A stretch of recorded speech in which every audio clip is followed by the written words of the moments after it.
de outros temas, né, caso necessário, conhecer um pouco mais aí também da vida da Gabi, da sua carreira, como que começou e entre outras coisas do dia a dia. Bom dia, pessoal. Meu nome é Cirlei. Vou passar aí para a Gabriela. Bom dia, galera. Meu nome é Gabi. Oi, eu sou a Bruna. Bom dia, gente. Meu nome é Jean. Bom dia, pessoal. Muito prazer estar aqui com vocês. Fiquei muito feliz com o convite. Como o Lucas falou, meu nome é Gabriela. Sou Gabriela Trigueiro, sou nutricionista. Eu sou formada há 4 anos pela São Camilo e sou pós-graduada em nutrição esportiva pela Plenitude e também estou aqui na graduação de nutrição comportamental. E estou atuando no consultório desde que eu me formei. Espero colaborar aí com vocês hoje e a gente fazer uma troca de conhecimento bem legal. Certo. Muito legal. Gabi, você comentou um pouco, né, do que você começou aí fazendo, né, a graduação e tudo mais.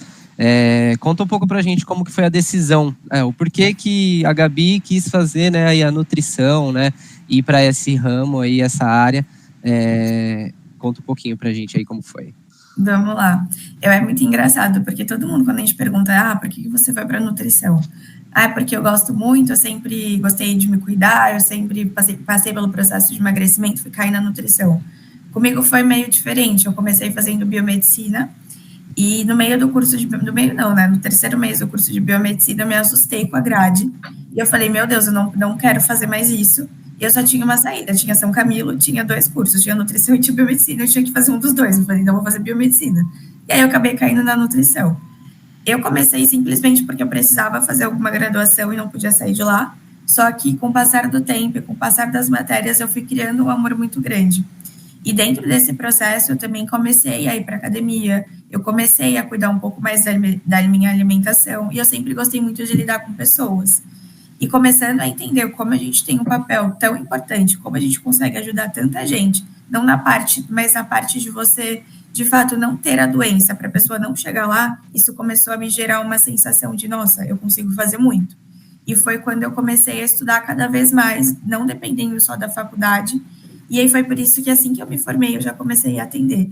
Mas é muito diferente, porque eu não comecei na nutrição, meu Deus, eu amo isso daqui. Foi tipo, meu Deus, eu preciso fazer alguma coisa e cair lá. Entendi. Legal. Eu acho que às vezes todo mundo, né, tem um pouco disso, né? A gente sai meio que com dúvida, né, da escola.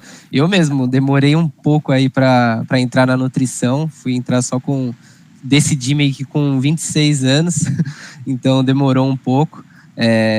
Então, eu não sei se alguém quer compartilhar, se tem a mesma passagem. Assim. Mas, tipo assim, você achou difícil achar sua área? Por que nutrição esportiva? Tipo, você já saiu sabendo que você queria essa área?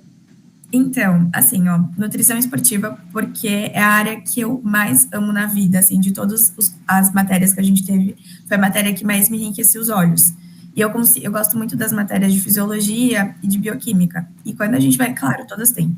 Mas a nutrição esportiva, quando você vive a nutrição esportiva de fato, não trabalhando com desportista, com atleta, você consegue ver tudo acontecer que você realmente estuda. Então, isso é muito, muito mágico. Só que eu comecei a fazer nutrição comportamental, porque quando você vai para atuar no consultório, você percebe que a vida não é igual a gente aprende, assim. As coisas, elas são muito bonitas na teoria, a gente precisa ter, sim, base científica. Só que você está lidando com outro ser humano. Se você não tem o tato, se você não entende de comportamento, ele não vai mudar. Então, eu amo a nutrição esportiva, mas hoje eu entendo. Você não consegue atender se você não saber sobre comportamento alimentar. Ô, Gabriela, em algum momento você também pensou em trancar o curso de nutrição ou não? Não, trancar não. Aí depois que eu entrei, eu fiquei, tá, tudo bem, vamos lá, vamos até o final. E alguma... Foi a coisa mais difícil, assim, pra você, no curso em geral? Você falou, que pegou... Tipo uma matéria, falou, né, bioquímica. Porque pra gente é bioquímica, né, pelo menos pra mim foi uma matéria que você fala, putz, aqui... Sabe uma matéria que para mim foi muito difícil? É aquela que são vários nomes de... germina, não sei o que lá das plantas, que a gente tinha que ficar... Parasitologia, não? Não era alguma coisa de histologia, era matéria que a gente tinha com outros cursos. Não era base de nutrição. Para mim foi a matéria mais difícil, porque era muito decoreba. E eram uns nomes muito difíceis. A da Ellen, como que é o nome da matéria dela? tinha tantas. É que a gente fala assim parasitologia, mas eu acredito que não seja. Eu acho que essa foi online, se não me engano, que a gente teve. Eu acho que foi uma... Deve ter sido alguma da grade A online gente teve, mesmo. tipo, bromatologia, patologia, eu acho. foram coisas assim. Mas foi uma matéria que falava sobre várias, tipo, doenças, sabe, tipo, quando doença intestinal, quando você pega, tipo, uma parasitose. Não era parasitose o nome da matéria. Parasitologia. Então, parasitologia, provavelmente. Isso. Nossa, essa foi a matéria mais complicada.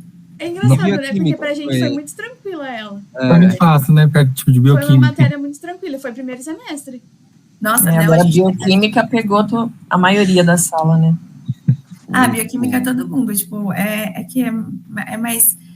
Não que sim, se você pega para você de fato entender tudo, é que tem uma cobrança muito grande em questão de prova, é muito nome difícil para você decorar, mas vocês vão perceber, tipo, depois que você sai dessa questão da faculdade, das provas, isso entra na sua vida de um jeito que você fala, tá tudo bem.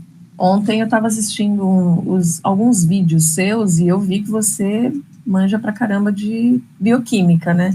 Falei, nossa, que inveja, meu Deus do céu. Todos têm, né? Tipo, essa... Vamos abrir um PS aqui, uma dica. Vocês seguem a Aline Davi? Não. Aline Davi, não. Ela é uma professora, ela era professora da São Camilo. Foi com ela que eu aprendi bioquímica, assim, e sei de cabo a rabo. Ela tem uma didática incrível, incrível, incrível, incrível. Vamos anotar, hein? Aline Davi? Já tô anotando aqui. É YouTube mesmo, Gabi?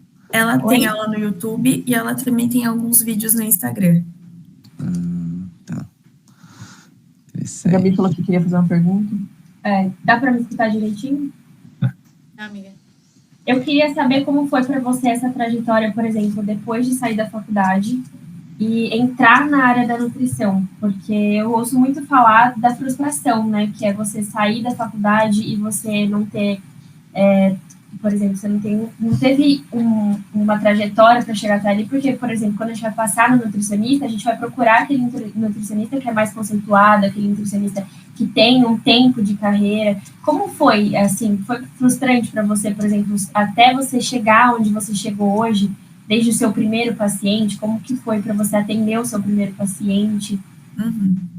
Gabi, uma coisa que é, assim, eu estava até pensando nisso essa semana, falando com meu esposo, o primeiro paciente, quando vocês forem atender, é uma sensação que, assim, é um medo, é um frio na barriga. Só que esse medo, esse frio na barriga, ele nunca pode deixar de existir, porque é ele que faz a gente sempre querer se atualizar, sempre querer estudar. Então, claro, hoje eu vou atender, eu não fico igual eu fiquei a primeira vez, mas aquela sensação de, meu Deus, eu preciso fazer o melhor para essa pessoa, ela existe até hoje.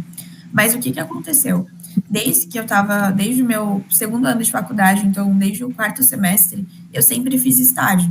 Então eu comecei fazendo estágio de UAN, e aí eu fiquei 1 ano no estágio de UAN, e eu consegui a oportunidade de nutrição clínica. Então, dentro dos estágios que eu fui fazendo ao longo da faculdade, eu fui aprendendo muito também com os nutricionistas que eu trabalhava. Então, querendo ou não, eu peguei uma base muito boa, que me deu muita segurança para ir para a prática mesmo. Agora, o que me ajudou ainda mais, assim, da questão de ter o primeiro paciente, de começar a criar nome, foi criar as minhas oportunidades. Então, quando eu fiz, no último estágio que eu fiz pela São Camilo, eu conseguia fazer estágio na clínica Muse. Então, isso teve um peso no meu currículo muito grande, porque eu falava, eu já fiz estágio no Muse. Então, as portas, elas se abriam. Eu não tive tanta dificuldade por conta disso. Só que, junto com isso, eu comecei assim, eu saí da faculdade, eu falei, eu preciso trabalhar, eu quero trabalhar com nutrição, eu quero ter o meu próprio consultório.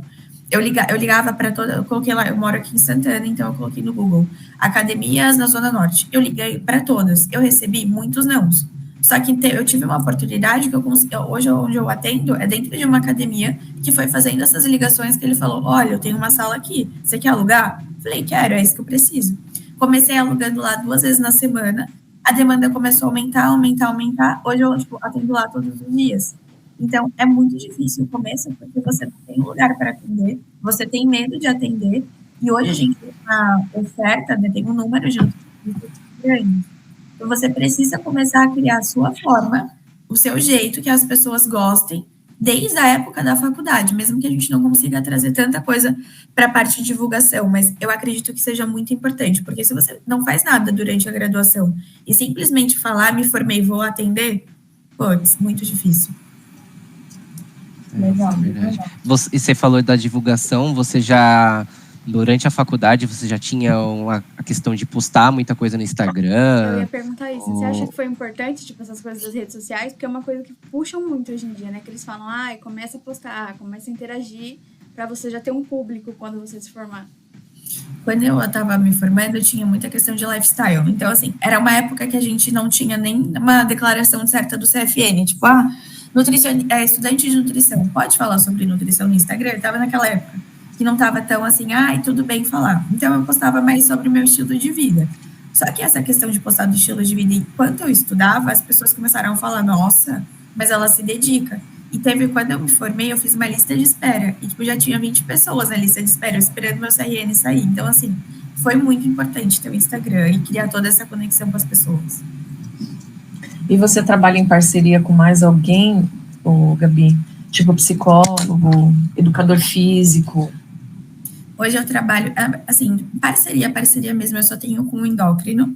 Eu trabalho com ele, trabalhava em uma clínica com ele, só que agora ele saiu, mas a gente continua atendendo juntos online. E eu faço muita indicação para psicólogo. Eu tenho algumas vertentes de psicologia, aí dependendo do paciente eu indico, e com personal também. Legal. Ai, que legal. Eu vi uma vez, eu pensei que você tinha com personal, ou é esse que você só indica só, não é parceria, Gabi? Não, eu só indico, assim. Ah, tá. Tem caso que você vê que, a pessoa, você já fez tudo por ela. Não adianta mais você fazer nada. Aí eu indico mesmo. Entendi. Que às vezes precisa de ajuda de outra área, né? Que nem você falou do endócrino, às vezes é algum problema, né? De alguma doença, né? Alguma coisa metabólica ali que não tem como intervir mais só com alimentação, né? E aí precisa realmente que venha essa ajuda multidisciplinar, né? Que a gente chama, né? Sim. Como fica essa questão para você, assim, de atender, por exemplo, se chega um paciente, sei lá, com transtorno alimentar, não depende só de você para ser tratado, para conseguir seguir esse plano alimentar, para conseguir seguir, né, dentro da sua dieta e de tudo que você passa para ele. Como que você lida com isso? Tá. Gabi, quando eu tenho uma paciente, só uma paciente que tem transtorno alimentar e ela tem transtorno de anorexia. E eu não atendo pacientes com transtorno alimentar, porque quando realmente a pessoa tem transtorno, quando ela realmente é classificada pelo DSM-5, eu faço a indicação para passar com o Nutri, que realmente trabalha com transtorno, porque é muito difícil. Quando eu cheguei para atender essa paciente com anorexia, eu lembro que eu chorava, porque eles trazem muita coisa, eles trazem uma história muito grande. Então, assim, tinha uma pessoa ali atendendo ela, firme e forte, mas quando eu desligava a câmera, eu chorava, porque eu falava, meu Deus, o que eu vou fazer para ajudar essa pessoa? Eu consegui criar uma ligação de passar uma segurança muito forte para ela. Então, o único motivo por eu atender ela até hoje é porque a gente conseguiu, ela não está mais em um caso agudo de anorexia, e hoje ela confia muito em mim. Então, esse é o único motivo pelo qual eu continuo atendendo ela, mas eu não aceito atender mais nenhum paciente dessa demanda, porque eu percebi que, para mim, tirava uma coisa muito importante, que era a minha saúde, porque eu não conseguia ter psicológico para trabalhar com isso. Quando eu fiz estágio no MUSE, a Roberta Carbonari, ela trabalha apenas com transtorno. Então, eu consegui pegar como é a conduta dela, como ela lida, só que é um público que eu realmente não consigo trabalhar, porque você precisa, assim, ter uma didática, ter uma forma de atendimento que o plano alimentar, ele é a última coisa que você fala. E eu gosto muito de lidar com o plano. Eu acredito muito que para a obesidade, para a questão de comorbidade, mesmo a mudança de hábitos, a gente trabalha com plano, não é simplesmente dar orientações. E com o público de transtorno, você trabalha com plano, mas é numa outra vertente. É você, tipo, tentar, por exemplo, em anorexia, você não vai falar, olha, no café da manhã você vai comer um pão, porque ela vai falar, não, é uma outra coisa. Você é meio psicólogo também, né? Acaba sendo meio psicólogo. É isso que eu ia comentar, né? Acaba sendo mais uma sessão de psicólogo ali do que, né, a própria de nutrição. E foi até por isso que você começou a fazer a pós em comportamental, Gabi? Foi. Porque, vocês vão perceber, quando vocês começarem a atender, gente, é muito lindo. Eu até falo para os pacientes, eles estão lá na sala, você fala, você consegue fazer isso, eles, consigo. E aí chega na consulta de acompanhamento, a pessoa não fez nada, e você fala, putz, mas você disse que você ia fazer, não fui eu que falei que você ia fazer. E aí eu sempre falo para eles, eu falo, olha, sai da minha sala, Finge que você está na sua casa, na sua rotina. Pensa isso na sua rotina. Funciona? E aí a pessoa fala, acho que não. Foi começando a pegar esses gatilhos de por que as pessoas mudam, como eu consigo fazer elas mudarem e como eu consigo responsabilizar elas pelas coisas que elas precisam fazer. Porque se a gente não tem esse detalhe, elas vão jogar a culpa em você. Do tipo, eu não tive resultado, mas foi você que fez a dieta. Mas é você que tem que fazer a dieta. Só que você não pode apontar o dedo para a pessoa, né? Então, existem algumas estratégias dentro do comportamento, até planners, algumas atividades que a gente faz que você consegue trazer o paciente para ação. E foi trazendo o paciente para ação, pegando esses cursos de comportamento que eu falei, olha, acho que se eu juntar isso com o meu conhecimento vai dar certo. E foi quando eu decidi fazer a pós. Entendi. Eu acho que nessa vertente do comportamento, acho que a questão do tema aqui, né, do nosso podcast, ela entra muito, né, na questão da obesidade, né, porque a gente sabe hoje que obesidade não é só porque aquela pessoa come demais e não faz exercício, né, tem muitas outras... muitos outros gatilhos, emocional, também a questão da saúde, né, se ela está com algum problema, né, de saúde também que atrapalhe, como, por exemplo, sei lá, um hipotireoidismo, né, por exemplo. Então, a gente sabe que muita coisa, né, dá gatilho, né, para uma obesidade e não pode ter só aquele olhar, né, de dieta e exercício, né. Quando chega um paciente assim, como que você lida, assim, Gabi, com essas coisas? Tipo, você vê que ali a pessoa tá tentando na dieta, tá fazendo exercício, e mesmo assim são outras coisas que dão gatilho para uma compulsão, né? Alguma coisa ali que faz essa pessoa sair do eixo num dia da semana, que aí acaba com aquele trabalho da semana toda, né? Como que funciona, assim, nessa parte? Deixa eu complementar a pergunta do Lucas. Por exemplo, assim, você acha que, tipo, por exemplo, um obeso, ele chega lá e despeja, tipo, toda a expectativa em uma dieta, que ele acha que ele vai perder aquele peso inteiro. Sei lá, às vezes ele demorou uma vida pra chegar naquele peso. Você acha que, tipo, ele coloca a expectativa em, sei lá, 2 meses, ele vai perder metade daquilo, ou um pouco mais. E aí, como você vai explicar pra ele que, tipo assim, não é assim, vai ser um processo longo, de anos, alguma coisa assim. Oi, Gabi, não entendi. Passar uma dieta milagrosa, chegar lá e então, dele achar, tipo assim, em um mês eu já vou estar incrível, vai mudar tudo. Aí vai entrar, né, a parte endócrina da pessoa, o emocional, até você explicar tudo pra ela. Eu acho, vou responder a primeira do Lucas e depois eu já vou passar a sua, tá, Bruna? Eu acho que assim, quando os pacientes, eles chegam, os pacientes que estão com obesidade, existem 2 tipos de pacientes que chegam no consultório. Existem os pacientes conscientes do que eles passaram do estado que eles estão e que eles precisam mudar. E existem aqueles pacientes que estão negligenciando. Eles chegam lá, tipo, tô aqui, mas para mim tá tudo bem. O pior tipo de paciente para você tratar é o paciente que está negligenciando, que chega no consultório achando que ele tá bem, porque as pessoas, elas só... isso é dentro do estudo do comportamento alimentar. Elas só mudam quando elas reconhecem que elas precisam mudar. Se a pessoa ela não reconhece que ela tem um problema, por que ela vai mudar aquele problema? Então, quando eu chego o paciente 2, que ele não enxerga o problema que ele tem, eu pego, faço toda a avaliação antropométrica. Se é paciente com obesidade, a gente não faz podicômetro, só com circunferência. Eu falo, eu posso compartilhar com você o que eu sei sobre obesidade, tudo que ela pode acarretar? Se ele me dá autorização, eu falo, olha, circunferência de cintura está associada com isso, você tem isso de risco. Aí eu pego da anamnese. Geralmente eles falam que tem problema de sono, tem problema de libido, tem problema de autoestima. E eu começo a explicar e começo a elencar tudo que a obesidade ela está associada e o que ela vai conseguir, o que ele vai conseguir sentir de melhor quando a gente resolver isso. E aí isso já começa a brilhar os olhos de, nossa, eu acho que talvez eu precise mudar os meus hábitos. Então a gente já resolveu um problema. Agora, quando chega um outro tipo de paciente, ele já chega, ele reconhece que ele tem um problema, porque ele reconhece que ele está acima do peso. Esse paciente que ele está querendo mudar, a primeira coisa que eu identifico dele, como é que está o ambiente dele?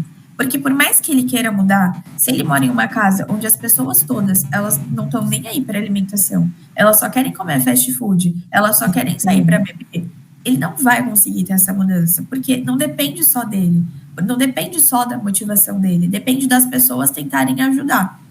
Então, o que eu faço? Eu criei alguns formatos de acompanhamento. Tem paciente que fala comigo toda semana, tem paciente que fala comigo a cada 15 dias. esse tipo de paciente que eu percebo que tipo, tá querendo muito mudar, mas o ambiente não ajuda, ele fala comigo toda semana. Porque eu sou uma forma de trazer ele para esse ambiente de, putz, vamos ter uma alimentação melhor, vamos treinar, vamos tentar se alimentar de um jeito que vai te deixar disposto para o seu dia. Então, esse contato comigo é uma forma de trazer ele para um ambiente positivo. Uma outra coisa que eu tenho feito é, o que você segue nas redes sociais? Se a pessoa está tentando emagrecer e ela só segue restaurante, aquilo vai ser um gatilho muito forte para ela. Então, não que eu vou pegar o celular dela e vou falar, olha, você vai parar de seguir. Mas eu falo, olha, tenta seguir pessoas que falem desse lifestyle, que falem sobre umas estratégias de umas receitinhas legais, para você começar, mesmo que o seu ambiente ele não seja positivo, você transformar ele. E o que geralmente acontece é, nas consultas de acompanhamento eles falam, agora eu me tornei chato, porque eu não quero fazer o que as pessoas fazem, as pessoas com que eles se relacionam, elas começam a mudar. Então, até as amizades, elas mudam muitas vezes. E as pessoas, elas vêm relatar para mim, Gabi, o pessoal tá falando que eu sou chato, o pessoal tá falando que eu não quero mais sair. Aí, uma coisa que eu sempre falo é, as pessoas vão falar de você independente daquilo que você for fazer. Você tá se sentindo bem desse jeito? Se a pessoa fala que sim, eu incentivo ela a continuar. Se ela fala que não, a gente retrabalha o objetivo. Porque eu tenho que explicar. Olha, esse é o grau de esforço para o grau de resultado. Tá disposto? Putz, Gabi, não tô disposto a abrir mão disso. Então, vamos diminuir a régua do resultado, porque senão a expectativa fica grande para uma coisa que você não tá fazendo. É bem isso. Eu lembro de um episódio de uma consulta nossa, que foi mais ou menos assim. A questão de final de semana, sei lá, aquela vida social com a família, né? Algum aniversário, alguma coisa assim, que a gente tem que colocar na balança, né? E tentar, né? Vamos dizer, né? Eu vejo que você posta muito a questão de quando você vai viajar e o que você consegue amenizar os danos, né? Vamos se dizer assim, daquela refeição livre, para você, né, conseguir fazer com que você não perca, né? Tudo aquilo que você vem construindo, às vezes da semana, você batalhou ali na academia, na dieta certinho, aí chega no final de semana, né? Aí você joga meio que tudo aquilo fora. E aí você tem que ter o mental ali na hora, mais o mental nessa hora, né? Que influencia a gente a acabar comendo mais, porque a gente pensa, né? Putz, eu peguei dieta certinha a semana toda, né? Vou me dar o privilégio de comer agora aqui eu mereço, né? O famoso eu mereço. Eu mereço. E isso daí leva sempre a gente ao caminho errado, né? E, Lucas, legal que você comentou, porque você fez acompanhamento comigo, acho que mais de um ano, não fez? Foi, acho que 1 ano, certinho, Gabi. Foi 1 ano, né? E, tipo, exatamente isso da gente pegar o resultado e sempre tentar tirar o melhor e sempre realinhar a expectativa. Porque você como paciente, você não vai com uma expectativa alta? Sim, com certeza. A gente acha que vai resolver todos os problemas da vida ali, né? Com uma dieta, você fala, mudou a minha vida inteira agora. Exato. E aí, uma coisa que alguns pacientes relataram era, emagreci, mas eu não sou feliz ainda. Porque o problema não é a balança, o problema muitas vezes não é o peso, o problema é o sentimento que a pessoa tem. E se ela descarrega tudo isso, nossa, minha vida vai mudar quando eu emagrecer, e se não mudar, o que vai acontecer? Putz, eu era do mesmo jeito quando eu estava acima do peso, então o que acontece? Eu ganho. Eu queria comentar uma coisa também. Desculpa, Lucas, pode falar. Não, só ia finalizar, que aí que vem o papel mesmo do nutricionista, né? De mostrar tudo que é aquela fase de não deixar ele de cair a peteca, vamos se dizer, né? De você pegar tudo o resultado que ele teve, mostrar para ele e falar, você tá melhor aqui, ó, sua saúde tá muito melhor, disposição. Então, às vezes, você tem que procurar essa questão da felicidade, o que você precisa realmente. A gente viu que não é a questão do físico, mas não deixe, não desconsidere tudo isso que você tem melhor agora na sua vida, né? Com peso, tudo em dia. Então, o que eu ia comentar é que é uma coisa que eu estava comentando com a Gabi ontem, né? Não sei se você sabe, mas a Gabi é minha filha, né? Ai, não sabia! Minha filha. Então, a gente estava fazendo trabalho ontem aqui juntas, tentando, né, pensar em alguma coisa para fazer a abordagem hoje. E aí eu comentei com ela sobre as festas, vamos supor, lá da escola que eu trabalho. Todas as festas tem salgadinho, tem bolo, tem refrigerante, tem suco de caixinha. E aí, eu não como essas coisas que tem na festa. E aí eu me sentia excluída, só que eu tenho liberdade de falar para a coordenadora sobre, ela conhece, né, todo mundo na escola conhece meu estilo de vida e tal, e aí eu estava comentando com a Gabi, ao mesmo tempo que tem pessoas que te admiram, né, por você estar ali numa vida saudável, é legal, né, que nem na última festa que teve, sempre eu comentando com ela, leva umas frutas, leva alguma coisa assim que a gente possa comer, porque tem eu e mais 2 meninas lá, né, e aí nessa última festa de aniversário da diretora, ela fez um potão de salada de frutas, e no meio de 70 pessoas ali, professores trabalhando, ela levantou a bandeja e falou assim, essa bandeja de salada de frutas aqui é para Cirlei, para Severine e para Márcia. E aí todo mundo olhou, né, pra gente. E aí, é o que eu falei, né, tem pessoas que vão te admirar, porque você, né, tem um estilo de vida saudável, quer conversar com você, saber o que você fez, eu eliminei 22 quilos, aí todo mundo, passa a sua dietinha e tal. E aí tem pessoas também que te odeiam, né, que vão falar assim, poxa, ela, por que ela consegue e eu não? Então, nesses momentos, eu me sinto um patinho feio ali, mas eu sei do meu ideal, eu sei do que eu quero para mim, mas, né, que nem o Lucas falou, já teve momentos que eu falei, caramba, né, mereço, né? Vou comer um pedaço de bolo. Só que aí não fica só num pedaço de bolo. Eu percebi isso no dia da salada de frutas. Todo mundo estava comendo aquilo e eu comi a salada de frutas e ficou de boa. Mas se eu comer o primeiro pedaço de bolo, eu vou querer comer o segundo. Né? Só tem hoje, eu não vou comer mais. Daqui um mês só talvez tenha o próximo aniversário eu vou comer. Então tem essa questão também, né? Eu acredito que envolve muito emocional, psicológico, né? Questão do autocontrole. E uma coisa, Cirlei, porque assim, pensa, quando você fala, eu vou querer o segundo pedaço de bolo, é o valor que você dá para aquele alimento, e uma coisa muito importante, porque quando a gente fala de processo de dieta, a gente tem uma tendência, né, em elencar alimentos que a gente pode comer e alimentos que a gente não pode comer. Geralmente os alimentos que a gente não pode comer, a gente elenca como os mais açucarados, então bolo, chocolate, doce de leite, enfim. E toda vez que você tem acesso àquele alimento, é a sensação de, é hoje, amanhã não vai ter mais. Então, é hoje que eu preciso comer tudo que eu posso, porque amanhã não vai ter mais. Então, é a gente conseguir construir, e assim, é uma construção de anos, porque a gente aprendeu em anos isso, de deixar aquele alimento não é que ele é proibido, se eu quiser comer amanhã, eu vou poder comer. Então, hoje é para matar a minha vontade. E vontade, a gente tem o hábito de quê? Que eu comer rápido, isso eu ensino muitos pacientes. Vontade a gente mata na boca. Tipo, mais ou menos nesse contexto, por exemplo, eu tenho diabetes, né, desde pequena. Então, tipo assim, foi literalmente uma mudança, não de um dia para o outro, mas de um mês para o outro. Então, por exemplo, com 5 anos eu podia comer doce, eu podia comer tudo. Aí, de um mês para o outro, acabou. Então, eu acho que, tipo assim, para uma cabeça de uma criança, para você se acostumar sem doce, sem, tipo, carboidrato no geral, é muito difícil. Então, por exemplo, assim, quando eu era criança, eu ia pra escola, meu pai ia na escola, ele fazia, tipo, era uma vergonha, ele parava na frente da sala de aula inteira e falava, ninguém pode dar doce pra Bruna. Então, quando eu tinha a oportunidade de comer um doce, nossa, eu me acabava. Eu falava, meus pais não vão saber. Como é que meus pais vão saber? E eu me acabava. E assim, eu fui nesse pensamento, não posso mentir, até a adolescência. Porque eu lembro que eu não lembro se foi um endócrino ou um nutricionista na época, e ele falou assim, não, você pode comer o doce, depois você toma insulina. E foi nessa que, tipo assim, a cada ano eu parava no hospital umas 2, 3 vezes. Porque eu ia nessa, eu falava, não, eu posso comer o doce, eu posso me empanturrar de doce. É só eu tomar insulina. Então, acho que assim, até a sua mente cair na real que você não pode, que, tipo, agora você tem um estilo de vida completamente diferente, é pesado. Aí, pra você encontrar um profissional que fale a mesma língua que você, que entenda isso, e não, tipo, só, não, você precisa cortar. Dá parar completamente. Aí é difícil. Aí é muito complicado. É muito difícil. E uma coisa que eu falo, eu brinco muito, eu sou muito, tipo, amiga dos pacientes, eu acho que isso é muito importante. Eu falo para eles assim, olha, o que vocês não têm que fazer, vocês já sabem, porque na internet vocês leem, vocês veem no Google, chat GPT. Eu tô aqui para dar estratégia. Então, assim, a maioria das pessoas tem problema com chocolate, a maioria das pessoas tem problema com autocontrole. Se você for só mais uma pessoa que vai falar para elas não fazerem aquilo, putz, deixa elas nem vão no seu consultório.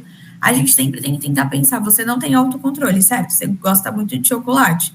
Se você tem uma barrona na sua bolsa, você vai comer ela inteira. Então, o que você faz? Deixa a barrinha pequena. Eu já tenho, assim, a Cacau Show tinha que me patrocinar, porque eu sou fã daquele chocolatinho de 5 gramas dele. Porque é uma quantidade pequena, você mata a sua vontade e você não vai ter acesso a outro chocolate. E eu sempre falo para eles, porque assim, eles veem nós, né, como nutricionistas, como, nossa, você é perfeita, você consegue tudo. Eu não consigo ter uma barra de chocolate e não comer. Por mais que eu seja nutricionista, eu não tenho esse autocontrole. Então, eu sempre falo, olha, eu tô com vontade, eu compro o menor doce que tem. Porque se eu comprar o maior, eu vou comer o doce inteiro. Então, eu acho que é legal também, quando vocês forem começar a atender, trazer muito da sua experiência, da sua vivência, porque isso te aproxima da pessoa. E assim, uma coisa que isso foi que eu aprendi durante esses anos e eu levo para a vida. Todo o conhecimento que a gente tem, ele serve, é para nos basear. Só que quando você está em frente de uma pessoa, você é apenas mais uma pessoa, então você precisa ter essa conexão. E é nessa conexão que as pessoas começam a falar. Porque geralmente eles pegam, você fala, o que você come? Uma banana, arroz e feijão e frango. Aí você vai ver a anamnese e tá perfeita. Você fala, o que você tá fazendo aqui? Aí você fala, nossa, mas é só isso. E aí você vai tentando caçar e tentando descobrir onde está o erro. Só que se você fica naquele papel, eu sou a nutricionista e você é o paciente, e tem aquela discrepância de relacionamento, você nunca vai descobrir onde está o problema da pessoa, sabe? E às vezes, tipo assim, não é nem uma compulsão, é tipo assim, eu não posso, por exemplo. Eu nunca fui fã de doce, mas a partir do momento que me tiraram completamente isso, aí eu falei, aí não. Aí se eu não posso comer nada, aí me pegou muito. Aí você quer aquilo. Tipo, aquilo ali vai virar um vício. Então, tipo assim, até o momento que eu podia, ok, eu não tava nem aí. Mas a partir do momento que me tiraram do nada, eu falei, aí não, galera. Aí me pegaram muito. Aí você começa, né? Sim. O valor do alimento sobe muito, né? Muito. Gabi, É uma questão emocional. Pode falar, Jean. Pode. Gabi, deixa eu te perguntar, quais são os principais desafios por pessoas com obesidade quando se trata de mudança alimentar? Um vício, por exemplo. Porque, assim, eu na minha infância era muito viciado em refrigerante, tanto é que eu já fiquei internado 2 vezes com estomatite por conta disso. Né? Então, tipo assim, foi muito difícil não cortar, mas, tipo, diminuir. Principalmente na infância, quando você fica com vó sempre faz tudo que a gente quer.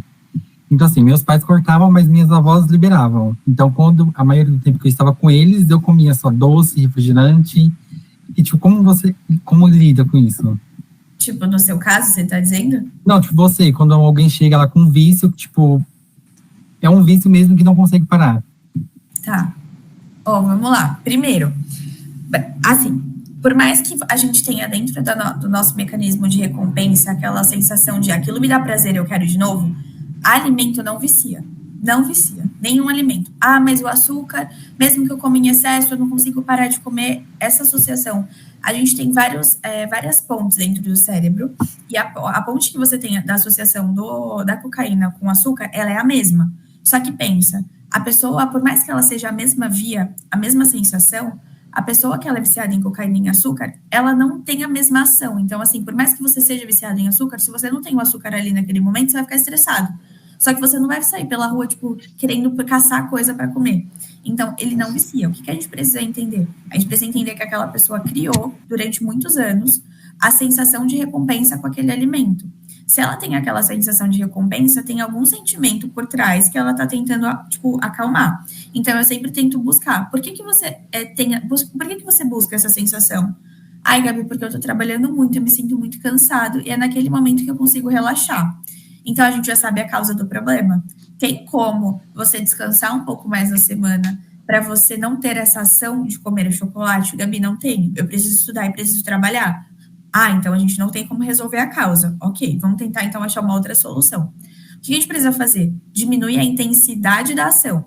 Você não vai conseguir, de fato, parar de chegar e parar de comer aquele doce. Mas você consegue descobrir alguma outra sensação, alguma outra atividade que te gere o mesmo prazer? Geralmente eles falam de bichinho. Gabi, quando eu tô com meu cachorro, com meu gato, eu sinto uma calma, que é a mesma sensação que o chocolate me traz.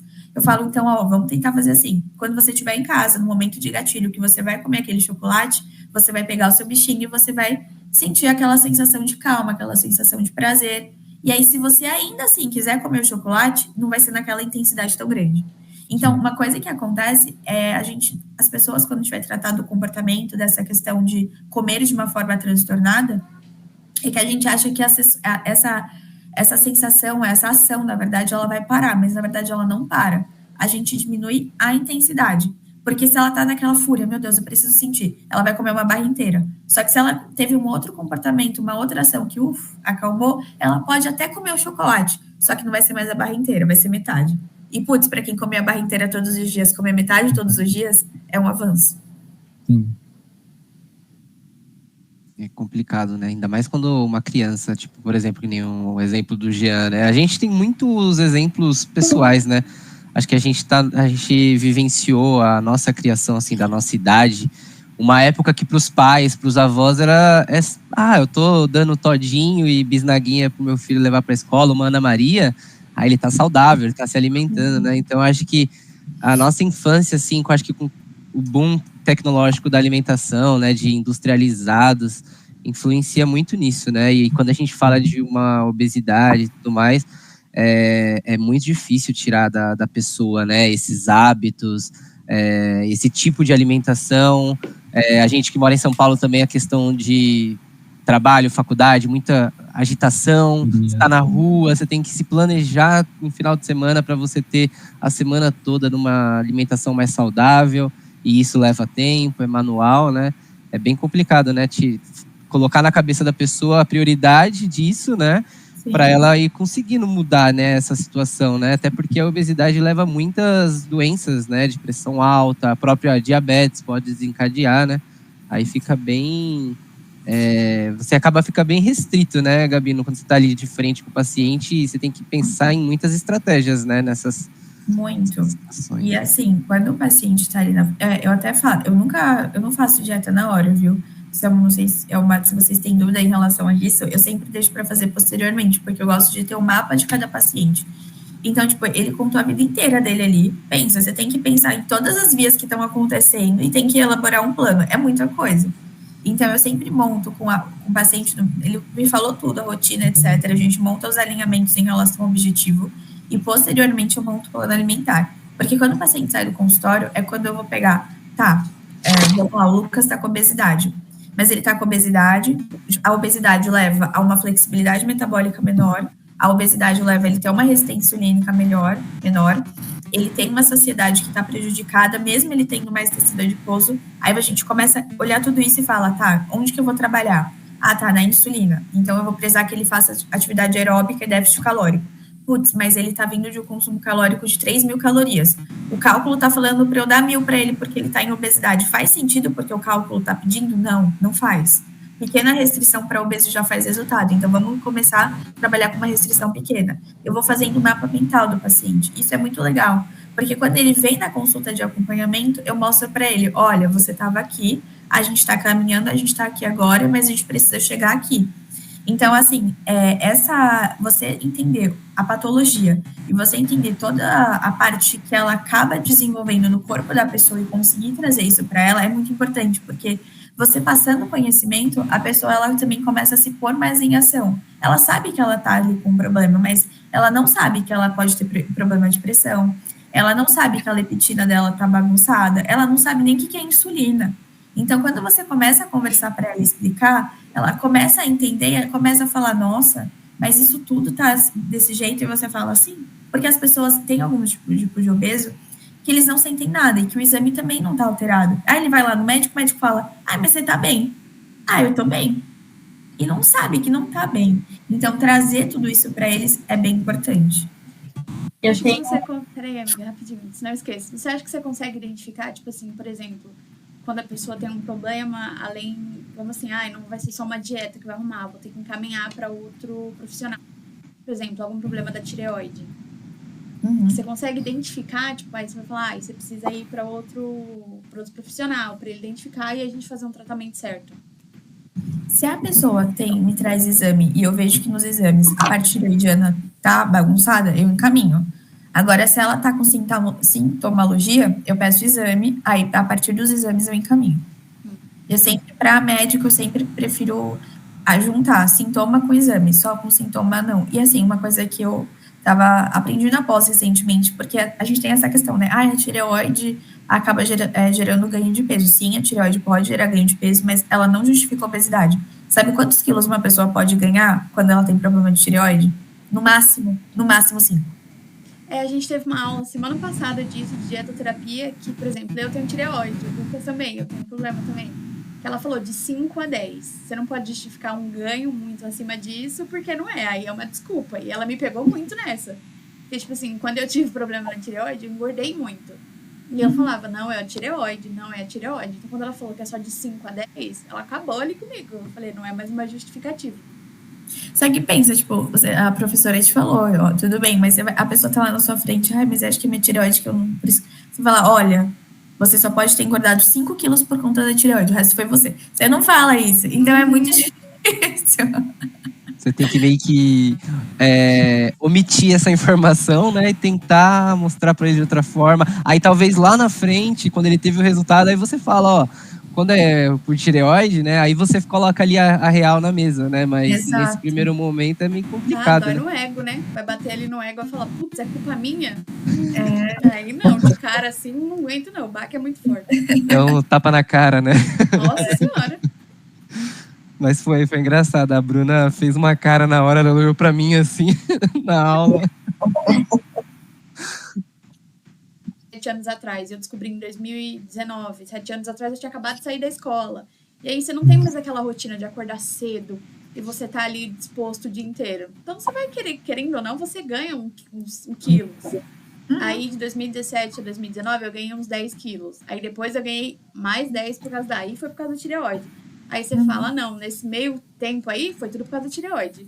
Aí quando ela falou, me pegou tanto, eu falei, putz, não posso mais dar essa desculpa. Foi lá que tipo, jogou um balde de água fria na minha cabeça. Sim. Acho que a Gabi queria falar, né? Mas acho que tá mutado da Silvia. Aí, Posso falar? Pode ir. Foi. Eu queria uma dúvida aqui, uma questão meio polêmica. A gente sabe que a a gordura visceral, ela produz hormônios, né? A citocina pró-inflamatória. Para você, existe obesidade saudável? Não. Na verdade, não é para mim, Gabi. Não existe obesidade saudável. Não é opinião minha, porque quando a gente fala de ciência, a gente não dá opinião, a gente trabalha com evidência. E quando a gente vai ver estudo, você consegue ver que dentro da obesidade, tudo que está acontecendo no corpo da pessoa, tudo bem que ela esteja saudável naquele estado, naquele momento. E vamos considerar a saúde como um contexto levando os 3 pontos, né? Fisiológico, mental e social. Ela pode estar bem no social, ela pode estar bem no mental, mas o fisiológico ela não vai estar. Por mais que naquele momento ainda não tenha nenhuma patologia desencadeada, o corpo ele está se preparando para isso, porque além das citocinas inflamatórias, é o que eu falei, a flexibilidade metabólica ela vai estar bagunçada, a parte hormonal ela também vai estar desregulada, questão de hormônios, tanto intestinais quanto os hormônios que a gente tem de pâncreas, enfim, os hormônios que também agem no cérebro, eles estão todos bagunçados.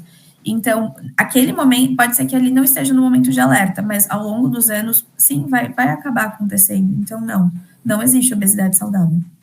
Por conta da obesidade, a gente acaba abrindo portas aí para doenças, né? Tipo câncer, Parkinson, Alzheimer. Sim. Então, muitas patologias aí que eu acho que a obesidade é um fator multifatorial, né? E assim, a gente tem que, por mais que a obesidade não seja saudável, você não precisa aquela questão de desrespeitar, de falar que todo mundo precisa emagrecer. Claro que não. A gente reconhece que é um problema e que a gente precisa tratar, mas a gente sempre vai tratar quem quer ser tratado. Então, eu acho que a gente precisa partir muito disso. Por mais que a gente reconheça que é um problema, a gente só vai realmente ajudar ali quem quiser, de fato, sabe? É o nosso papel. Nosso papel é o quê? Ser promotor de saúde e não julgar a pessoa. Então, ela chegou ali naquela situação. Por mais que você saiba todo o problema que ela tem, jamais julgar ela por isso. Então, por mais que seja uma doença, são 2 coisas completamente, assim, bem distintas mesmo. E a gente também não pode falar que um obeso é doente nem que um magro é saudável, né? Exato. Porque nem sempre o magro vai ser saudável. Não, sim. A questão, assim, da pessoa ser magra em relação... Pode ser que ela seja magra, seja leve, ou pode ser também que ela seja magra e tenha um percentual de gordura, mas ela tem uma questão de transtorno alimentar e ela também não vai ser saudável. E aí entra naqueles 3 pilares. Ela pode ser saudável no fisiológico, mas no mental e no social, não. Então, sim, Cirlei, completamente. É que a gente liga outra muito a coisa aparência, né? Se a gente vê uma pessoa acima do peso, a gente acha que ela tá completamente não saudável. Se a gente vê um magro, a gente fala, não, ele tá muito saudável, porque Ele ele é tá magro. bem, sim. E outra coisa também, né, Gabi? A medicina tradicional, ela acaba colocando a obesidade, a esteatose hepática leve, por exemplo, como uma coisa normal. Ela não é normal, ela é uma coisa comum, porém não é normal. Por quê? Eles, dentro dos valores de referência, né, eu já ouvi vários podcasts falando que os valores de referência são feitos em cima, baseados em laboratórios, né, de onde as pessoas vão lá fazer exames, geralmente, né, não é sempre, mas geralmente elas vão porque elas estão doentes. Então, ela é baseada em cima de dados de pessoas doentes. Então, eles colocam ali naquela, né, naquele parâmetro baseado nessas pessoas. Então, nem sempre o que está dentro do valor de referência vai ser algo normal, né? Porque às vezes o valor de referência está ali de 10 a 100. Então, se você está no 10, se você está no 100, você está ótimo. Tá bem, Tá bem. Isso é muito complicado, porque são vários exames, e não é só vários, que é o valor de referência, eu não trabalho com eles, e você precisa, tipo, é em curso, é em pós, que você vai aprendendo, vai pegando base, mas geralmente o valor de referência de exame é exatamente isso, é dentro de uma amostra, com aquele grau de população. Será que o seu paciente está dentro daquele grau? Vou dar um exemplo. A própria insulina, que a gente tem o valor de referência, ele vai de 0 a 10. Só que uma pessoa com 0, uma pessoa com 10, ela tá no mesmo, ela tá bem, mas em qual situação que você tá? E essa questão de exame, eu acho que, principalmente a questão de gordura visceral, é muito negligenciada. Por que a gente avalia na pessoa? O físico. Quando a gente fala do físico de gordura, a gente vê o quê? Gordura subcutânea. Gordura subcutânea é um problema? É um problema. Mas quem acumula em gordura visceral é um problema muito maior. E gordura visceral, como que a gente faz para avaliar se a gente não tem, se a pessoa não chega com o exame? Relação cintura-quadril, relação altura-cintura. E são dados que muitas vezes as pessoas elas não dão tanto valor. Porque, se não tem bioimpedância, que me fala minha gordura visceral, não é bom. O quanto a avaliação da bioimpedância ela é segura. O quanto aquela gordura visceral da bioimpedância ela está falando a verdade. E a sua fita métrica, que é um aparelho mais simples, elas acabam, mas é só uma fita métrica, mas ela tem uma assertividade muito maior. Acaba sendo mais precisa, né? E a obesidade, obrigatoriamente, ela traz uma gordura visceral? Nem sempre. Mas, assim, na grande parte, mas nem sempre. Porque quando que a gente começa a acumular em gordura visceral? Quando toda a desregulação ela está acontecendo e você não tem mais mecanismo para acumular no subcutâneo, então seu corpo ele está com muita glicose, ele está com muito ácido graxo, ele fala que preciso acumular, preciso estocar. Aí ele começa a mandar para órgão. Geralmente é quando você está com essa desregulação em questão de glicemia, que você está com uma glicose muito alta, você já está acumulando no subcutâneo, e aí você começa a mandar para o visceral, mas nem sempre, mas em grande parte. E o que você acha do jejum intermitente para poder entrar como uma ação para esse emagrecimento, no caso da obesidade, né? Olha, Cirlei, jejum intermitente, low carb, high protein, são todas estratégias que estão aí na literatura para a gente usar. Eu acho que vai muito de acordo com o paciente. Se o paciente ele está disposto a fazer aquela estratégia, vamos embora. Agora, não é uma estratégia que eu vou aplicar para todo mundo, porque ela tem uma melhora em questão de triglicérides, por exemplo. Porque pensa, o café da manhã é o momento onde a pessoa ela consegue ter uma sinalização para ter uma glicemia menor para depois. Então, assim, pessoas, tem um estudo, depois se vocês quiserem eu compartilho com vocês, que ele mostrou, pessoas que tomam café da manhã, elas têm uma tendência a ter uma glicemia menor ao longo do dia. Então, mesmo que o jejum ele tenha uma evidência mostrando que ele tem um auxílio melhor para redução de peso, um auxílio melhor para redução de triglicérides, se eu vou manter essa glicemia dessa pessoa mais alta, simplesmente porque ela não toma o café, o quanto isso vai ser benéfico para mim? Eu acho que eu preciso colocar muito na balança, e preciso colocar muito na balança o quanto essa pessoa vai conseguir aderir. Ela vai conseguir manter isso ou ela vai fazer isso só por uma semana? Não, Gabi, vou conseguir manter, dá para fazer. Aí acho que é de se pensar. questão da glicemia mais baixa, assim, é porque, por exemplo, ela tomou o café da manhã e, consequentemente, ela vai comer menos no almoço e vai ter menos fome ou não? Não, parece que é por conta de insulina. Parece que quando você toma o café da manhã, a sua insulina, ela não, quando você vai comer de novo o almoço, ela não sobe tanto. E aí você consegue ter uma regulação melhor. Ah, não vai dar o pico, né? Não, eu queria abordar só a questão da obesidade infantil, porque ultimamente, né, a gente tem visto muita criança acima do peso. A introdução alimentar tem sido feita antes dos 2 anos, por exemplo, a gente tem aí a base de 2 anos, até 2 anos não dar açúcar, e cuidar um pouco mais da alimentação da criança. Mas, ultimamente, a gente tem visto a galera, os pais, os avós, sempre, não tem problema, ele vai ficar com vontade, vamos dar um docinho, porque ele vai ver comendo e ele vai sentir vontade, sendo que ele não sabe o sabor daquilo para ele sentir vontade de comer aquilo. Como que você atende muita gente, muita criança, na questão da obesidade infantil? Como que funciona? Tá. Gá, eu atendo a partir dos 16 anos. Eu não atendo criança. Mas essa relação da obesidade infantil, ela acaba acontecendo principalmente pela questão que a criança ela não tem tanta escolha, né? Então, é a questão dos pais e dos avós, que você disse, mas ela também pode vir desde a gestação. Então, a gente já sabe que a forma como a mãe se alimenta, ela pode estar gerenciando o futuro do filho. Então, a gente tem alguns genotipos. Existem crianças que podem ter o tipo de genotipo poupador, que é quando a mãe ela acaba passando por uma restrição muito grande durante a gestação, seja por questão mais financeira mesmo, não tem tanto consumo, e aí como a criança ela passou por essa restrição dentro da barriga da mãe, quando ela cresce, ela tem a genética do quê? Tudo que eu vou consumir eu vou poupar, porque eu passei já por uma restrição, isso é genético, então ela tem uma tendência a ter obesidade, tem esse fator. E tem um segundo fator se a mãe ela se alimenta de muito fast food, se ela tem uma alimentação totalmente desregulada durante a gestação, a microbiota do filho dela pode se tornar alterada, porque quando ela passa, né, quando vai ter a parte do parto e também a amamentação, a mãe acaba passando essa microbiota para o filho. E aí essa microbiota alterada, ela pode se alterar ao longo dos anos? Até pode, dependendo da alimentação, mas essa microbiota também pode levar a essa tendência à obesidade. Então, quando a gente fala de obesidade infantil, é trabalhar principalmente com o ambiente daquela criança. E aí tem um outro fator. Por que os pais eles acabam optando mais pelos alimentos com mais açúcar, mais vai ficar com doce? Por conta da correria, por conta do trabalho. O que é fácil hoje em dia? É você pegar um pacote de bolacha e dar para o seu filho. É muito mais fácil do que você fazer, sei lá, uma receita de panqueca de banana, por exemplo. Então, tem essa questão da praticidade. E a indústria, ela vem muito forte no quê? As coisas são práticas, elas são gostosas. Então, uma vez que você come um salgadinho, putz, a gente sabe que tá saudável, mas ele é gostoso pra caramba, porque ele tem sódio, ele tem gordura. São os alimentos que eles foram feitos para quê? Para as pessoas elas gostarem. O que a gente precisa fazer em relação à obesidade infantil? Conscientização. E mostrar para os pais, e mostrar, tipo, para as pessoas, de fato, que cuidam daquela criança, que tudo bem se eles tiverem uma vida corrida, tudo bem se precisar ser coisas práticas, mas o que a gente consegue fazer para essa criança que não vai prejudicar ela no futuro? Eu acredito que ela meio que cresce com isso, né?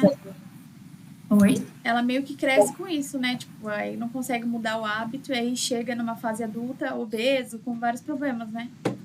E com paladar seletivo, né? Porque uma criança que só comeu fast food a vida inteira, ela vai achar uma berinjela saborosa? Nunca, né?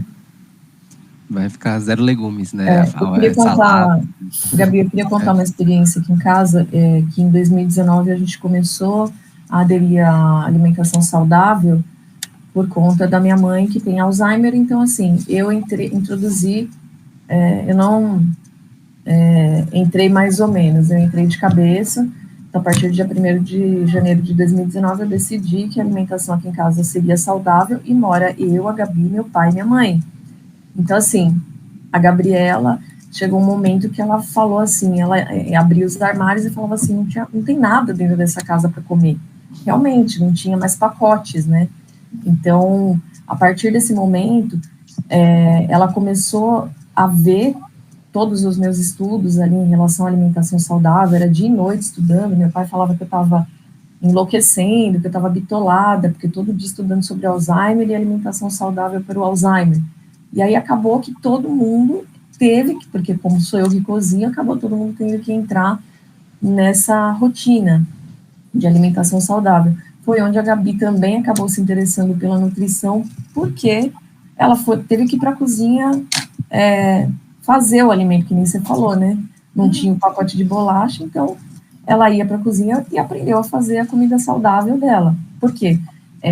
Uma outra coisa que eu costumo comentar com todo mundo, quando alguém fala, mas o que você come, né? Enfim, não é nem o que você come.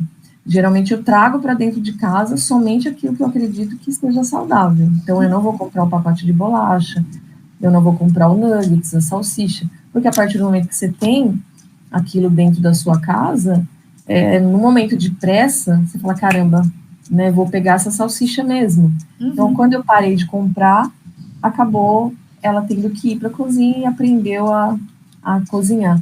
E aí volta naquele assunto que o Lucas estava falando. Nossa, eu perdi agora o que eu ia falar.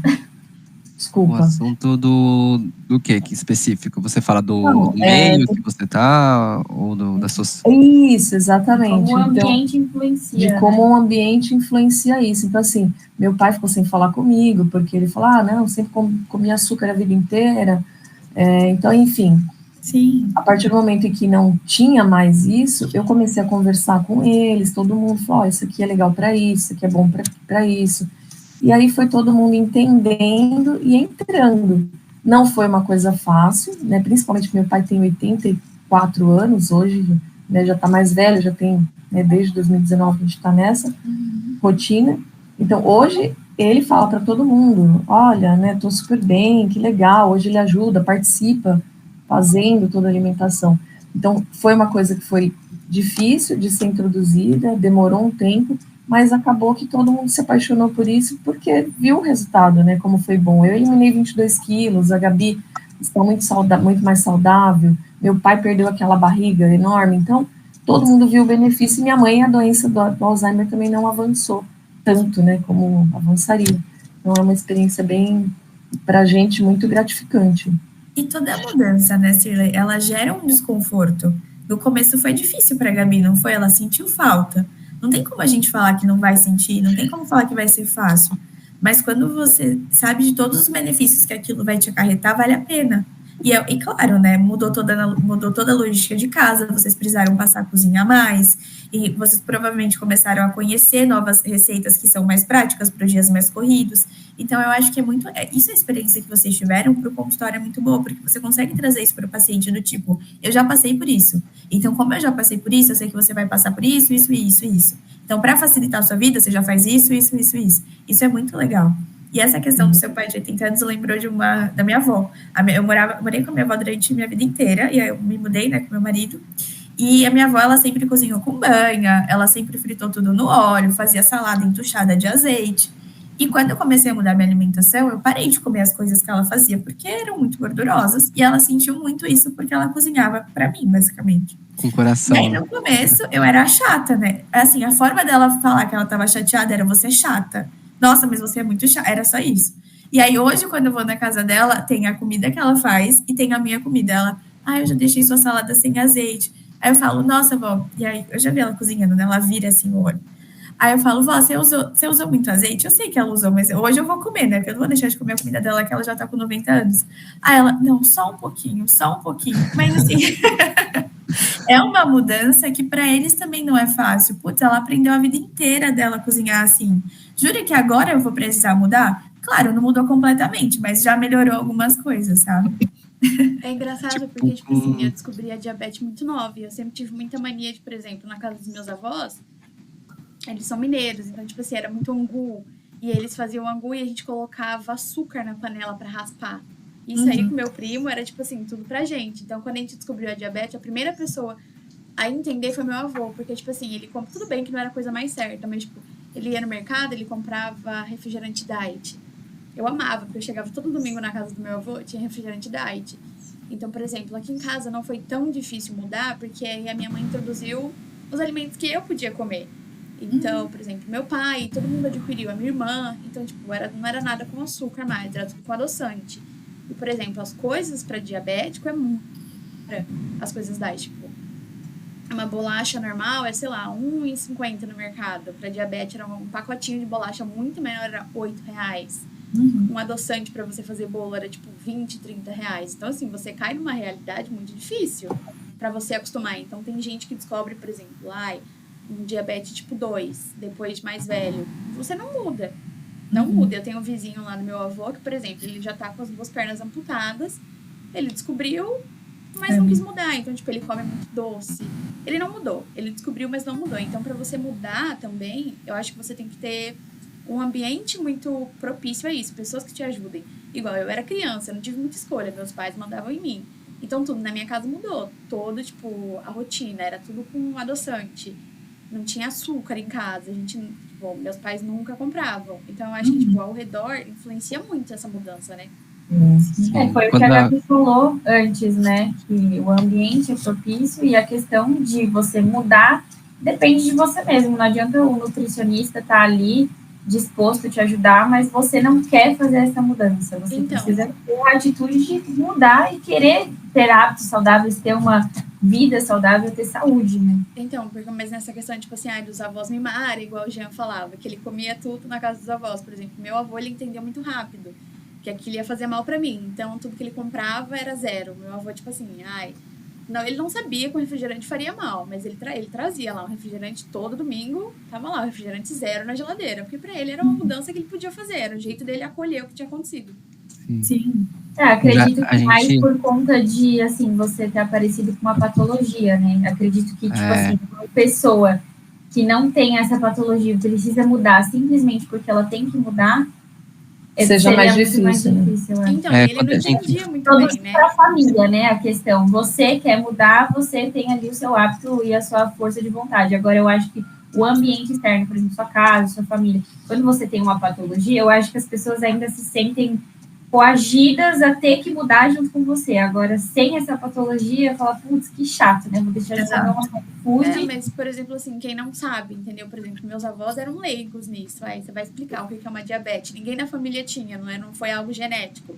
Então, tipo assim, até você explicar, não pode açúcar, não pode mais comer isso do dia pra noite, é difícil pra entrar na cabeça de algumas pessoas. Mas meu avô foi muito rápido. Ele falou, ok, isso vai fazer bem pra minha neta. Ele mudou na hora.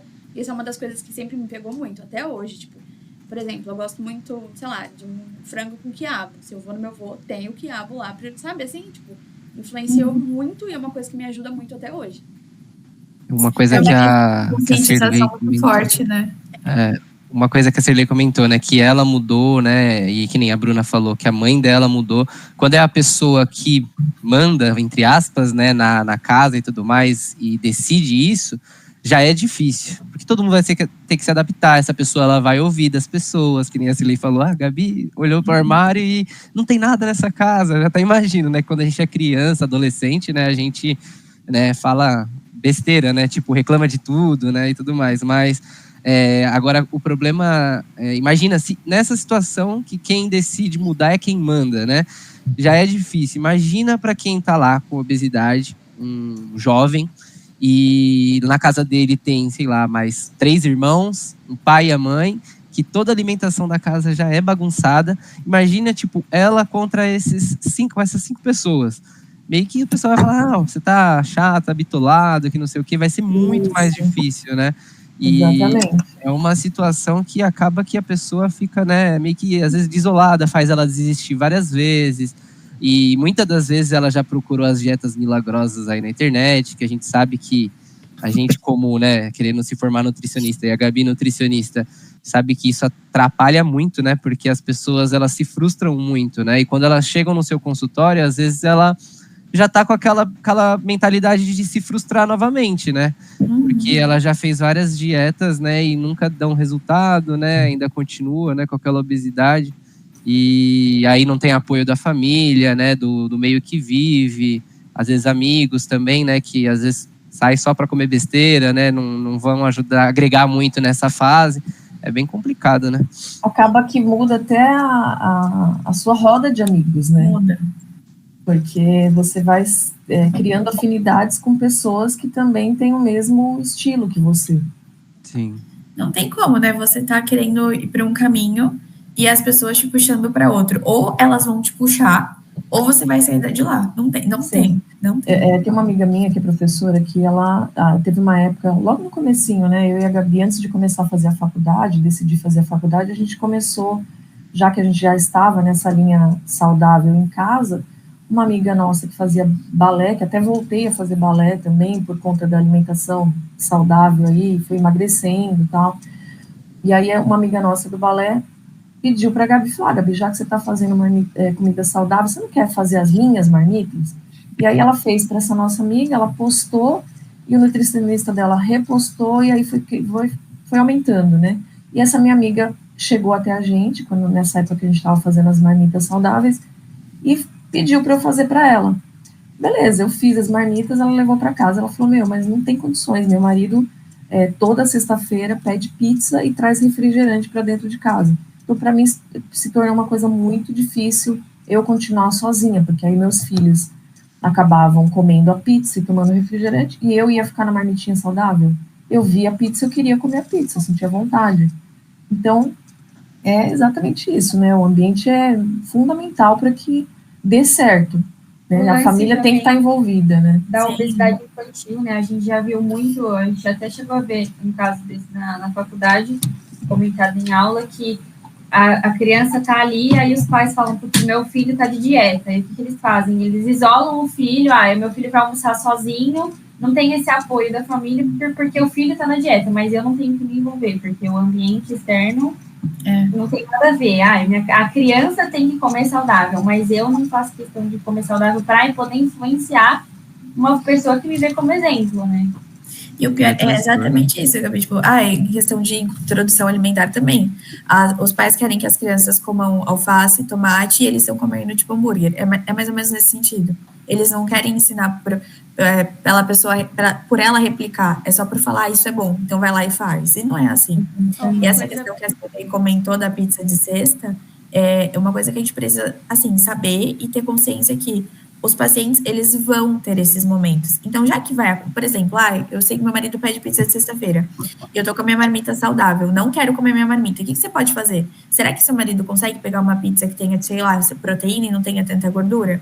Será que você consegue comer uma salada antes de comer essa pizza? Então, assim, pegar o problema que aquela pessoa trouxe e dar soluções para ela, e não só tipo, vai lá pra marmita, entendeu? Não. Coisas assim. Não te ajuda, não te apoia. Por exemplo, assim, quando você atende para você fazer o seu plano alimentar, você pergunta pra pessoa o que ela come, o que ela não come. Você faz uma dieta mais equilibrada ou você corta tudo? Tipo assim, não. Aí você vai fazendo, por exemplo, igual você deu exemplo, eu gosto de chocolate. Aí você fala pra ela, você pode comer o chocolate, ou você corta tudo, assim. Não corto, mas a gente faz acordos. Por exemplo, você gosta de chocolate, mas aí você vai me falar, você tem autocontrole para comer o chocolate todos os dias? Não, Gabi, não tenho autocontrole.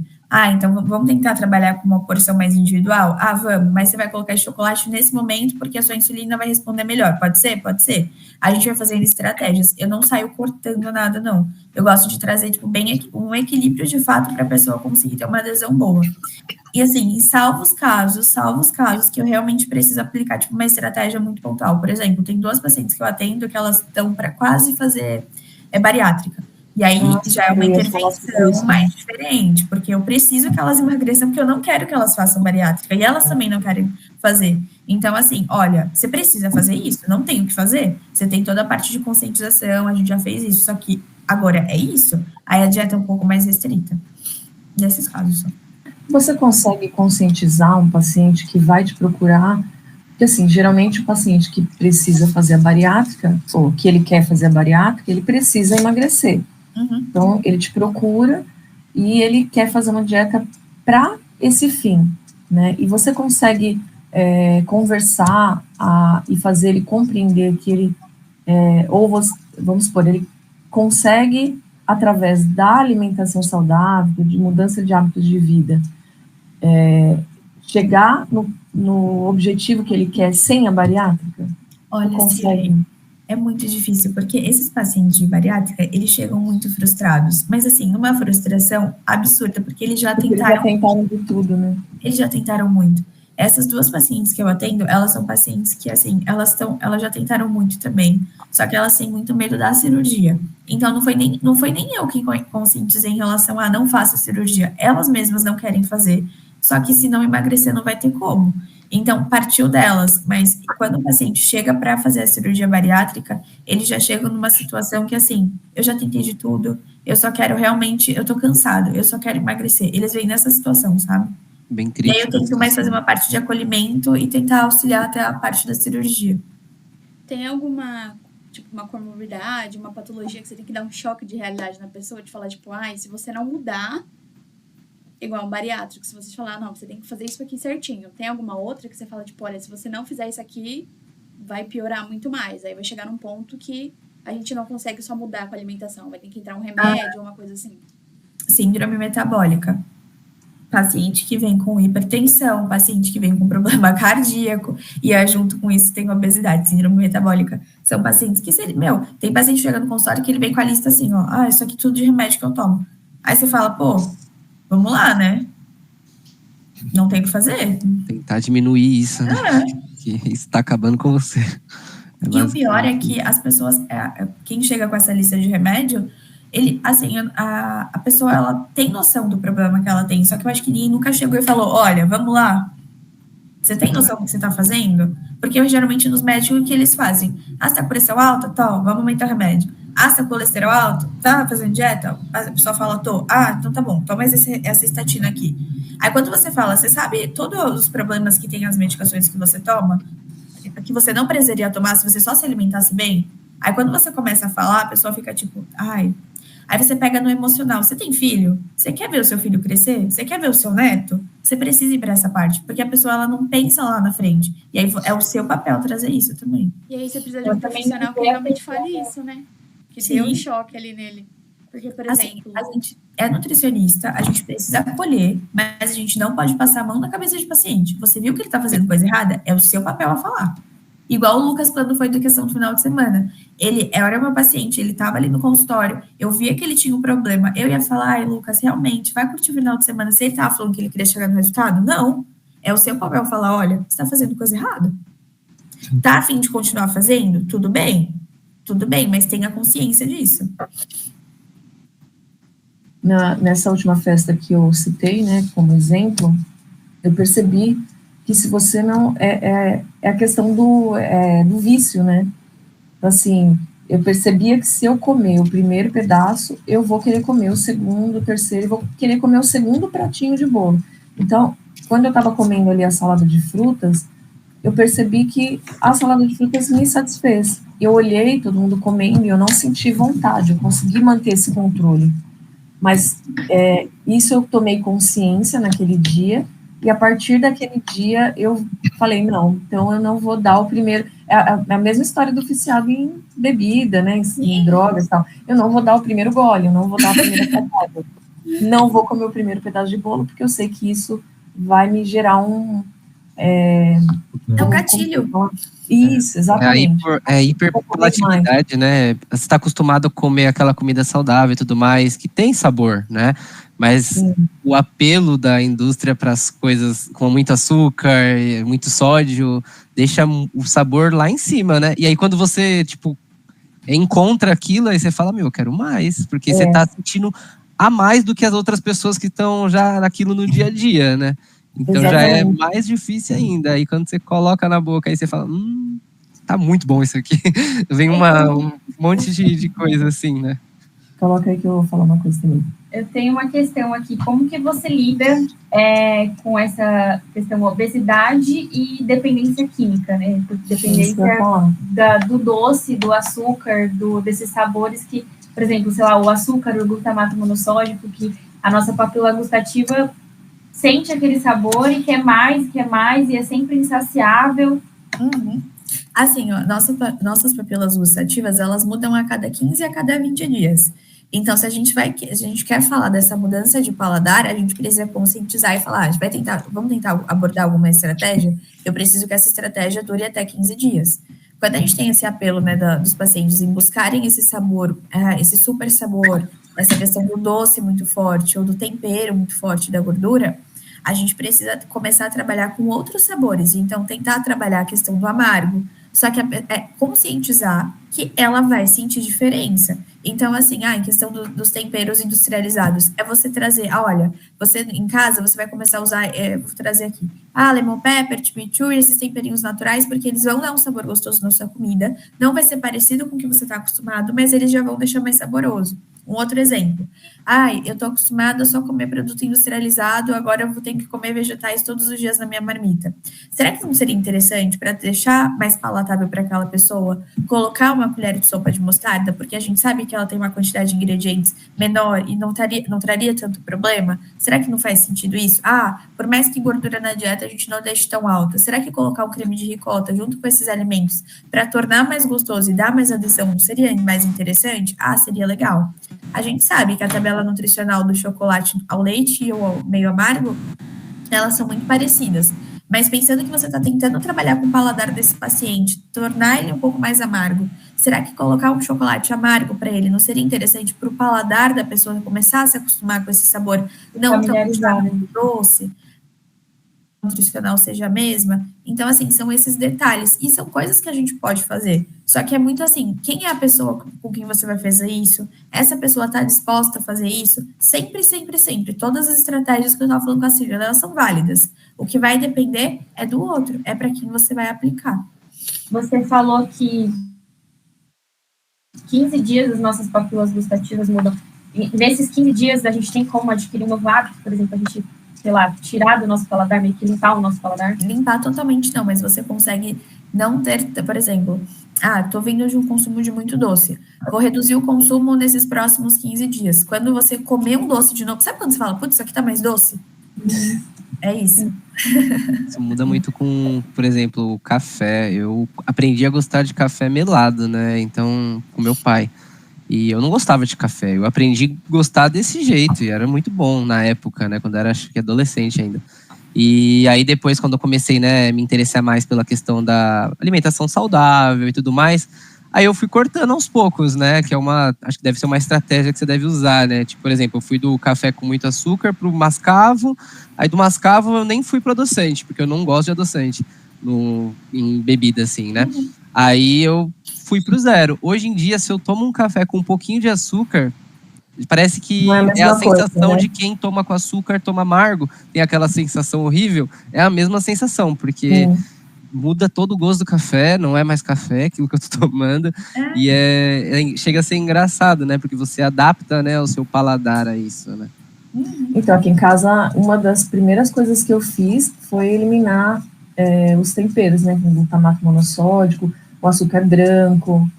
Então, assim, por isso que gerou, que eu não fui aos poucos. Quando eu decidi, eu fui de uma vez, então eu cortei tudo. Então, gerou uma revolta. Tanto que meu pai, né, que eu comentei, ficou 3 meses sem falar comigo. Virou a cara de uma tal forma que... mas por quê? Se eu fosse aos poucos, aqui não ia dar certo. Né? Então, eu tive que fazer essa estratégia e depois de 3 meses, tudo bem, ó, você vê, foi difícil, mas eu me mantive firme para que, né, todo mundo conseguisse se acostumar. Ô, Gabi, uma dúvida que surgiu, você falou, né, que você tem o seu consultório, né, que eu conheço e tudo mais, e você está fazendo uma pós agora de comportamental, e quais são os próximos passos, assim, o que a Gabi, né, daqui, sei lá, alguns anos almeja? Você já abriu alguma clínica multidisciplinar, planeja fazer, já tem em mente alguma outra pós? Quais são os próximos planos aí para a carreira da Gabi nutricionista? Eu ainda estou em dúvida se eu vou fazer pós em saúde da mulher ou em pós em nutrição clínica, mas provavelmente até o ano que vem eu já esteja inscrita. E o próximo passo no acadêmico é entrar no mestrado. Então, são esses dois, assim, mestrado e mais uma pós. E sim, hoje eu atendo no meu consultório e eu atendo em um outro consultório também, onde tem um médico que a gente trabalha em parceria, que eu atendo uma vez na semana. Mas um próximo passo para a carreira é ter uma clínica, e a minha ideia é ter uma clínica não multidisciplinar. Quero sim trabalhar com outros profissionais, psicólogo, médico, mas eu quero ter uma clínica de nutricionistas que tenham essa abordagem que eu criei, para que essa abordagem eu consiga atender mais pessoas, porque o que eu percebo hoje? A gente não dá conta de tudo, é muita gente. Então, eu quero ensinar, hoje eu tenho uma estagiária, eu quero ensinar, além da minha estagiária, outros nutricionistas, a minha forma de abordagem, como eu faço acompanhamento, e ter essa clínica girando com esse formato de atendimento. Ai, que legal. Acho que a Legal. gente vai chegando ao fim aqui. Alguém tem mais alguma dúvida aí? Algo a abordar a mais? Nossa, eu ficaria com ela aqui o dia inteiro. Muitas coisas, né, muitas dúvidas, né, muitas coisas Sim. que eu acho legal estar colocando, mas, enfim, né, acho que o objetivo nosso, acho que foi bem Foi bacana, bem né? enriquecedor, né? Muito. Agradecer aí a participação, Gabi, então. E deixa aí, né, seus arrobas aí, porque a gente coloca depois aí também na tela, pra gente divulgar aí também, Instagram e tudo mais. Lucas, Quero vou te falar. agradecer também, Gabi, muito obrigada aí, viu? Foi muito enriquecedor pra gente. Imagina, foi muito legal. Assim, de verdade, eu gosto muito. Eu amo falar sobre nutrição. Então, ontem eu só realmente não entrei porque eu tava, assim, esgotada. Foi o dia inteiro de atendimento. Mas eu podia ficar aqui falando o dia inteiro. E, gente, realmente, meu Instagram, o Lucas tem meu WhatsApp, o que vocês precisarem em relação à dúvida, quiser tirar dúvida de caso, questão de atendimento, eu tô super aberta, porque quando eu estudava, eu tinha muitas dúvidas. Eu queria muito ter a ajuda de alguém. E eu fui muito assim, as pessoas foram muito boas comigo. Elas me ajudaram muito. E eu sempre tento passar isso, porque eu acredito que o bom gesto, ele vai se multiplicando. Uma vez que você é bom com o outro, cada vez mais coisas boas acontecem. Então, eu realmente estou de portas abertas porque vocês precisarem. E, Legal. Lucas, deixa aqui escrito depois no meu Instagram, porque eu não lembro ele de cor. Eu acho que é gabitrigueiro.nutri, mas eu não lembro. Tá. Mas você põe aqui, por favor, na tela. Mas eu A queria gente agradecer coloca. vocês. Foi muito legal mesmo. A gente que tem que Obrigada, agradecer aí nós pelo agradecemos. tempo. Também no domingo aí de manhã, né? E Juro, Nossa, 7 da manhã. Meu Deus, eu tenho que gostar bastante mesmo, hein, Gabi? Pois é. então Só tem há quanto tempo, Gabi, só para encerrar? Oi? Há quanto tempo você clinica, só para encerrar? Olha, eu me formei no final de 2020. Não, 23. 23 anos. 3, 4 Legal, muito bom. Parabéns, viu? Então é isso. Obrigada. Obrigado aí, gente. Um bom dia para todos. E é Bom isso. dia. Bom domingo, gente. domingo pra Beijão. você. Domingo. Tchau. Tchau, tchau. Tchau.